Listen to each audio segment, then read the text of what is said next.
Oke, baik. Sekarang kita berada di rumah pengasingan Bung Karno di Kota Ende. Ya, rumah ini letaknya tidak terlalu jauh dari tempat Bung Karno berlabuh, kapal Bung Karno berlabuh. Jadi kita ketahui pada tahun 1934 Soekarno berlabuh di Kota Ende, diasingkan oleh pemerintah kolonial Belanda. Dia datang ke sini bersama dengan keluarga besarnya.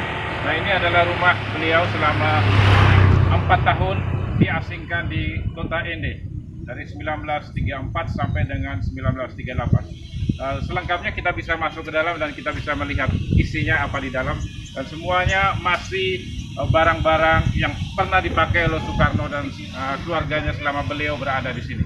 Baik, kita masuk ke dalam ya.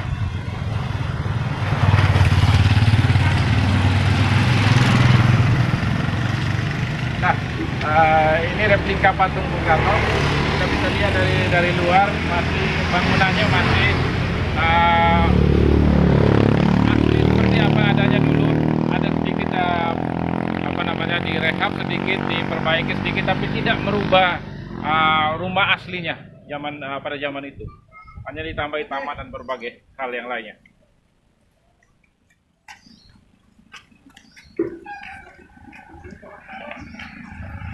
Nah, kalau dari jaraknya sendiri dari pelabuhan tempat Bung Karno berlabuh kapalnya Van Riebeeck, waktu itu kapal Belanda, sampai ke tempat rumah beliau diasingkan di sini, kalau berjalan ya paling sekitar 10 menit atau kurang dari 10 menit bisa berjalan ke sini. Nah, rumah ini sendiri saat ini memang dikonservasi atau dijaga, dipelihara oleh Balai Cagar Budaya, dan Balai Cagar Budaya untuk wilayah Nusa Tenggara berada di Bali. Dan di sini ada beberapa teman kita yang juga untuk merawat rumah ini.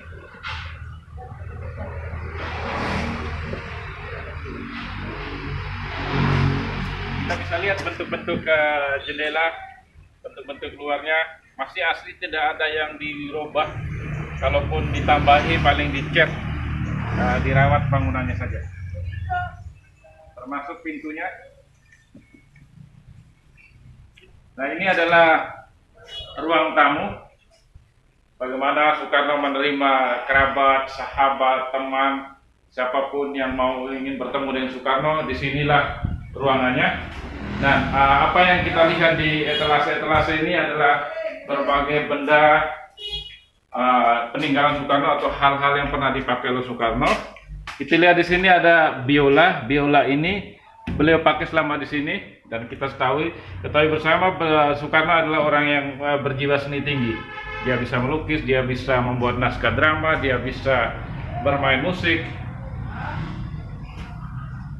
Sementara pada bagian ini kita melihat ada yang menarik, ini ada bolpen yang pernah dipakai oleh Soekarno dan berbagai catatan tentang Ratna Djani, anak angkat beliau. Dan di sini tempat atau tataan gelas dan dulang, atau bahasa kerennya tray, ketika beliau melayani tamu di sini. Nah, benda-benda ini pada tahun 1938 ketika beliau kembali diasingkan dari Ende ke Bengkulu di Sumatera, benda-benda ini sebenarnya sudah diserahkan kepada teman-teman atau sahabat-sahabat Soekarno yang ada di Ende. Nah, ketika tahun 1954 ketika Bung Karno datang berkunjung dan meresmikan tempat ini sebagai Museum Soekarno, maka secara sukarela pula teman-temannya beliau ada di sini menyerahkan kembali semua barang-barang ini untuk disimpan di museum ini atau di rumah atau di situs Soekarno ini. Nah, pada bagian ini kita lihat ada naskah-naskah drama. Secara lengkap ada sekitar 13 naskah drama yang Bung Karno buat selama beliau diasingkan. Jadi 4 tahun di sini ada 13 naskah drama yang dibuat, dan itu juga yang dipentaskan di Kota Ende ini. Jadi jiwa seninya sangat tinggi. Nah, ketika pada saat itu 1934-1938 Ende bukan kota besar seperti ini. Ende adalah kampung kecil. Ini pun juga belum besar kotanya. Tetapi kota sekecil ini pada saat itu kita bisa bayangkan bahwa pada saat diasingkan, Bung Karno benar-benar diasingkan, benar-benar dibuang. Kenapa? Ini hanyalah sebuah kampung kecil. Nah, bagaimana caranya beliau mendapatkan orang-orang yang mampu untuk memerankan naskah drama yang beliau tulis ini? Pada saat itu belum terlalu ada sekolah yang banyak, paling setingkat sekolah rakyat. Bagaimana orang-orang itu mampu? Bung Karno dengan keahliannya dan kemampuan kepemimpinannya, dia melatih sahabat-sahabatnya. Ada yang nelayan, ada yang pedagang, ada yang penjahit. Diajak mereka untuk memerankan berbagai peran dalam naskah-naskah drama ini.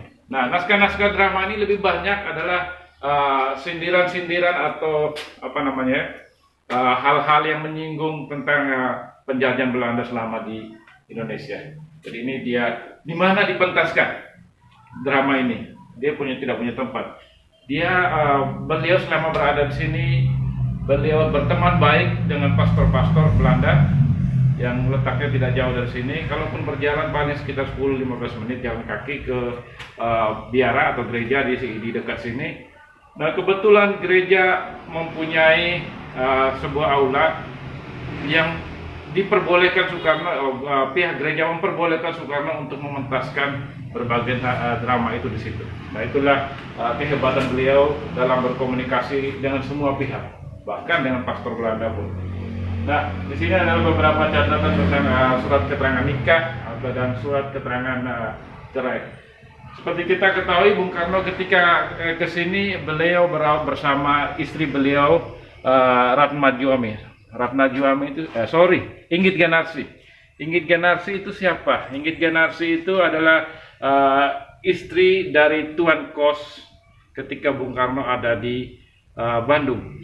Nah, ketika beliau ke sini ternyata dibawa juga Ratna Juami, dan Inggit Ganarsi menceraikan suaminya dan menikahi Bung Karno dan ikut bersama Bung Karno selama 4 tahun pengasingan di kota ini. Di sini juga sama, ada piring-piring hias, piring porselin, dan ada beberapa yang rusak. Tetapi kita bersyukur teman-teman Soekarno masih bisa merawat ini. Kita bisa melihat peninggalan-peninggalan yang beliau sempat gunakan selama beliau berada di tempat pengasingan di kampung Ende ini. Saya tidak perlu sebut kota ya, karena pada saat itu kecil sekali. Nah, ini adalah ceret atau tempat air minum dan setrika yang dulu masih pakai arang. Di belakang ada sumur. Nah, ini juga kerekan ya, mau dipakai untuk di sumur beliau yang ada di belakang. Nah, nanti kita akan lihat sama-sama. Nah, pada bagian ini seperti yang saya jelaskan tadi, Soekarno jiwa seninya sangat tinggi. Salah satunya yang paling baik itu adalah dia pintar melukis. Ini adalah lukisan tangan Soekarno. Kecuali figura ini yang diperbarui. Tetapi figura yang ini adalah figura yang asli untuk lukisan di atas. Figura yang ini. Nah, beliau selalu mensimbolkan segala sesuatu karya seni dia dalam simbol-simbol tertentu. Nah, di sini ada 4 orang yang beliau ceritakan bahwa 4 orang ini mengandung arti bahwa orang-orang Indonesia mempunyai keberagaman, salah satunya keberagaman dalam keyakinan atau agama. 4 orang ini melambangkan agama yang berbeda, Kristen dan Katolik digabungkan. 4 agama yang ada di Indonesia atau 5 agama yang ada di Indonesia berdoa. Dibentuklah sebuah bangunan semacam pura ya di Bali ya. Dia mensimbolkan bahwa ini adalah Indonesia. Ini orang-orangnya, ini negaranya. Maka mereka berdoa bahwa suatu saat Indonesia akan merdeka. Sementara pada bagian atas ada helm Belanda, helm tentara Belanda. Ditaruhnya miring. Maksudnya adalah beliau sangat yakin bahkan selama beliau di sini Indonesia belum merdeka, tapi beliau sangat yakin bahwa dengan kekuatan doa orang Indonesia maka suatu saat Belanda akan jatuh, maka ditaruh miring posisi helm. Nah, pada bagian ini adalah ruang kerja Soekarno. ketika beliau bekerja, menulis dan lain-lain, beliau selalu lakukan di sini. Meja, kursi, dan porselin ini masih tetap seperti apa adanya. Sementara pada sisi belakang adalah kamar tidur beliau, Bung Karno, bersama istrinya. Divannya masih tetap yang asli, kecuali spray dan kelambu, bantal dan lain-lain itu yang baru, tetapi yang dipannya masih asli. Kita bisa beranjak ke belakang di sini. Baik, di bagian sini. Nah, ada lagi satu yang beliau Soekarno selalu gunakan. Seperti yang saya bilang tadi, beliau selalu mensimbolkan segala sesuatu untuk mengungkapkan segala sesuatu dalam simbol-simbol. Nah, ini ada 2 tongkat Soekarno. Beliau suka menggunakan tongkat ketika berjalan-jalan. Nah, ada 2 ini tetapi pemakaiannya berbeda. Kalau yang bergambar monyet, kita bisa zoom lebih dekat lagi. Yang bergambar monyet ini sering dipakai di dalam kota, Ende. Sementara yang tidak bergambar monyet ini dipakai ketika dia berada di luar dari kota Ende. Kenapa dia memakai monyet ketika dia berada, tongkat yang bergambar monyet ketika beliau berada di kota Ende? Karena di kota Ende banyak orang Belanda pada saat itu, banyak tentara Belanda. Karena sebagai seorang yang diasingkan, beliau selalu dimata-matai, dikuntit terus kemana-mana pergi. Nah, simbol dari tongkat monyet itu, dia selalu menghadapkan tongkat monyet itu ke hadapan orang Belanda, yang artinya dalam hati dia menghina orang Belanda, mengatakan bahwa Belanda itu monyet, seperti itu. Nah, pada bagian sebelah kanan ini, ketika beliau ke Ende, selain bersama Ibu Inggit, beliau juga bersama anak angkatnya dan ibu mertuanya, atau ibu dari Ibu Inggit. Nah, di sini adalah tempat tidur anak angkat dan ibu dari Ibu Inggit atau ibu mertua dari Soekarno. Nah, namanya Ibu Amsi. Sebenarnya bukan nama asli Ibu Amsi, ada namanya tersendiri. Nah, Amsi itu sendiri pemberian dari Pak Soekarno. Kita kembali lagi dengan simbol tadi, adalah sebuah singkatan. Beliau sangat yakin akan merdeka seluruh Indonesia. Maka beliau membuat nama samaran untuk ibu mertuanya, mama mantunya, itu dengan Ibu Amsi. Dan Ibu Amsi ini beliau juga akhirnya meninggal ketika pengasingan di sini, dan beliau dimakamkan juga di kota Ende ini, tidak jauh dari tempat ini. Kalau dengan berkendaraan sekitar 10 menitan dari rumah pengasingan ini. Beliau waktu itu menderita sakit malaria, selalu di daerah Flores itu memang endemik malaria, bahkan sampai saat ini. Nah, bayangkan pada kondisi pada saat itu dengan pelayanan kesehatan yang belum memadai, maka sungguh-sungguh menderita, sampai akhirnya Ibu Amsi, ibu mertua dari Soekarno, harus turut meninggal di sini. Nah, ini adalah lampu yang dipakai pada saat itu.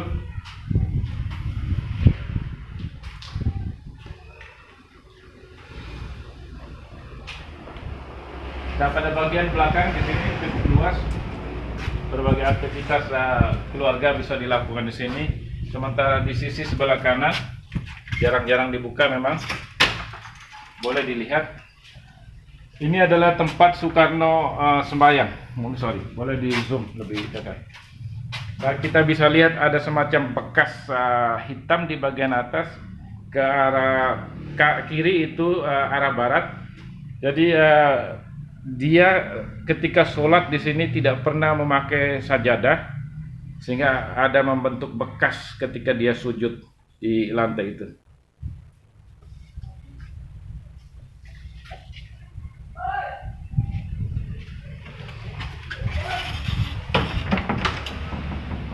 Nah, ini adalah sumur yang saya katakan tadi. Kita bisa ke sumur sebentar. Kalau wisatawan ke sini, ada satu hal yang bisa tunjukkan ke mereka bahwa ada satu aktivitas yang kami coba jelaskan ke mereka bahwa dengan kita mengambil air dari sumur ini, air di sumur ini boleh diminum. Karena seperti yang kita ketahui bahwa daerah ini tidak jauh dari pantai, tetapi sumur ini sama sekali tidak asin rasanya. Nah, selain itu dipercayai, kami warga lokal mempercayai bahwa ketika kita mencuci muka dengan air dari sumur ini, maka sambil kalau bahasa anak muda sekarang make a wish ya, sambil berharap sesuatu, maka kami meyakini bahwa apa yang diinginkan oleh kita itu akan terwujud. Persis sama seperti beberapa lokasi wisata yang ada di Indonesia ya, biasanya kadang-kadang ada sesuatu yang perlu dibawa, dan ini airnya cukup jernih, bahkan kalau diminum pun tidak terasa asin sama sekali. Kita bisa cuci muka, boleh mandi juga kalau mau mandi ya, tapi cukup cuci muka saja sambil berharap sesuatu, misalnya minta berkah dan lain-lain, cari jodoh mungkin ya, boleh ya, yang artinya bahwa sumur inilah yang dipakai oleh Soekarno dan keluarganya selama pengasingan di sini. Sementara kerekan ini yang diperbarui, tapi yang lebih asli yang sering dipakai adalah yang ada di ruang tamu di depan. Sementara pada sisi sebelah kiri itu ada dapur, gudang, dan kamar mandi. Pada bagian yang paling belakang ini adalah kamar mandi yang dipakai oleh Soekarno secara pribadi. Boleh masuk. Nah, ini adalah kamar mandi yang dipakai oleh Soekarno. Memang ada beberapa perubahan.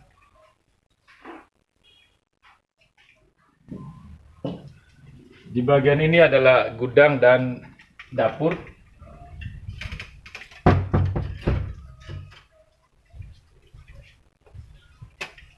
Dapur di sini, dan sini tempat cuci piring. Di bagian bawah tempat cuci piring. Ya, jadi ada sumur di situ, cuci piring, dan persis sama seperti di desa-desa pada zaman dulu ya. Bagaimana tidak ada ember, jadi air untuk kamar mandi dibuang ke sini, dialirkan ke bak mandi. Nah, seperti itu. Jadi kondisi dapur juga masih seperti yang ada dulu, masih tidak memakai kompor, masih pakai kayu, dan juga ada beberapa tungku yang ada di dalam dapur itu. Jadi itulah beberapa penjelasan sementara.